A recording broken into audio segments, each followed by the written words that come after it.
અહીંયાથી છે. અચ્છા, એટલે તમે તમારો જન્મ અહીંયા જન્મ અહીંયા થયો, મારા પપ્પાનો બી અહીંયા થયો, દાદાનો બી અહીંયા થયો, સમજી લો. અહીંયા તમારે કામ શું રહે? એટલે મારે કબર ખોદવાની, હા, પછી આવા ક્રોસ બનાવવાના આપણે. અચ્છા, આ બધું તમે બનાવો? એ બધું અમારે કરવાનું. ઓકે. હા, તો એના પર જે પ્રિન્ટ કરવાનું, કલર એ બધું મારે કરવાનું. અચ્છા, ઓકે. તો એ તમને શીખવામાં કેટલી વાર થઈ? આમ કે શીખવા સમજો એમ સમજો ને કે અમારે સ્કૂલના ટાઈમો ચાલુ હતા, તો સ્કૂલના ટાઈમમાં વેકેશન પડે, રજાઓ પડે, એટલે અમારે બધું જે કામ કરશે ફાધર કરતા હતા, ફાધરના ટાઈમથી અમે એમની સાથે સાથે કરતા રહીએ. એટલે પછી એ શીખી ગયા અમે, સમજો. એમ સમજો કે 15 થી 16 વર્ષની વયે થયા ત્યારથી અમારે બધું કામ રેગ્યુલર ચાલુ થઈ ગયું. અચ્છા, તમને ક્યારે એવું થયું કે આપણે અહીંયાથી ક્યાંક શહેરમાં શિફ્ટ થવું છે, કે પછી તમારે પણ એવી આપણે ના, એવી આપણે પોઝિશન હોવી જોઈએ, એ હિસાબે આપણે સેટ કરી પૈસાની જરા એ જરા તમે અહીંયા જગ્યાથી બી આમ પ્રેમ હશે ને કે પ્રેમ અહીંયા છે. જવાની ઈચ્છા તો થતી નથી, કારણ કે નાના અમારા બાળકો છે, એ બાળકોને પડતા ને આંગળી ટેવ પડી ગઈ, ત્યાંથી એમને તમને બહાર મોકલશો ને તો બહાર બી નથી રહી શકતા, એક દિવસ ના રહી શકે, તાત્કાલિક આપણે પાછા આવી જાય. તમારો આમ દિવસ કેવી રીતે જાય એ અમને થોડું? દિવસ જો હું સવારમાં ઉઠું, મારા મયે તો ફોન આવે, એકદમ મારે કબર ખોદવાની આવે. કબર ખોદવામાં 3 કલાક, 2.5 ફૂટ પહોળી અને 5 ફૂટ ઊંડી. હા, એ જોવું પડે બસ મારે બધું. અચ્છા, અને તમે કોઈ આમ માણસ કે એવું કે રાખ્યું છે કે? ના, એવું કશું નહીં, આપણે જાતે જ કરીએ. અચ્છા, ભણતર અહીંયાથી જ કર્યું છે ને? ભણતર તો અહીંથી જ તમે કર્યું.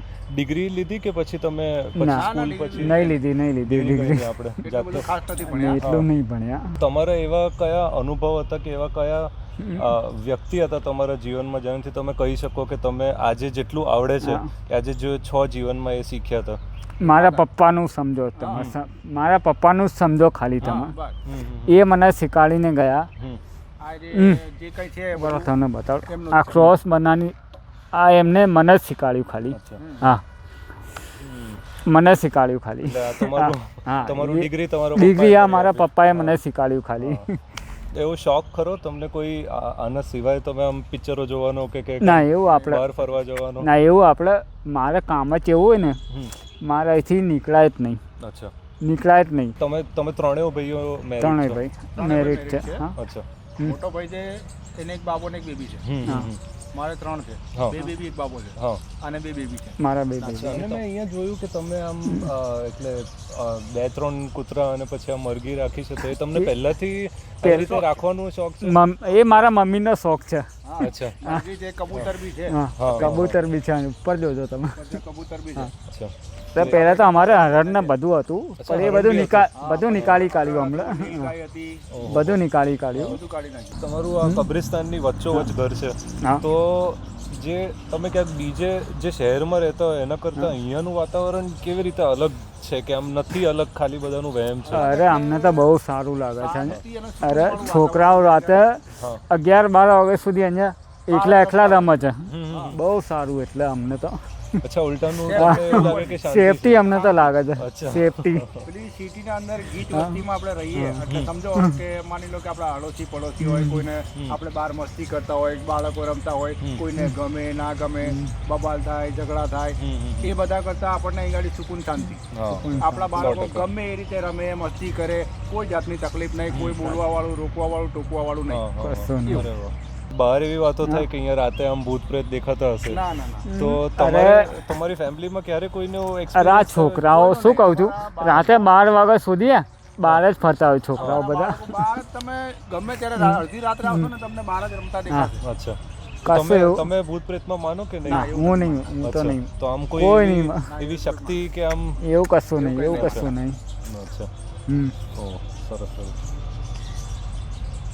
તમે ઘણા લોકોને આમ શોક કરતા જોયા હશે. હા, સાચી વાત, બહુ જોઈએ આમાં તો. એ તમારો દુઃખ નથી, પણ એ જે બીજાનું દુઃખ તમે આટલી બધી વાર જોવાનું થાય દિવસમાં, એનો તમારા પર શું અસર પડે? અરે મેં તો બહુ જોયા દુઃખ બધાના.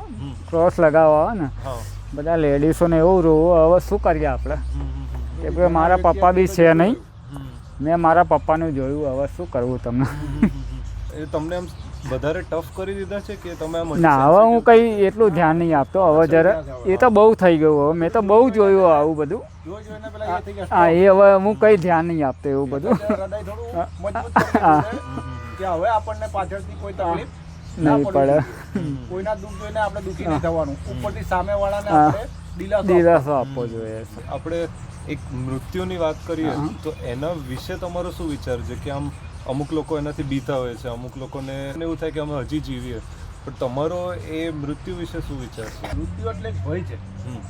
એ ગમે એ વ્યક્તિ ગમે એવી તાકાત ગમે એવી શક્તિ ધરાવતો હોય કે ના હું હજુ આટલા વર્ષ જીવીશ, એ પોસિબલ નથી.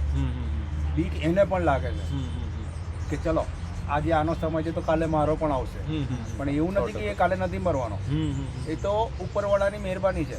ચલો અમે તમે કલાક અત્યારે અહીં બેઠા છો ને અડધા કલાકમાં તમે ત્યાં ગયા ત્યાં તમે મરી ગયા. એ તમારા હાથમાં નથી, એ ઉપરવાળાના હાથમાં છે.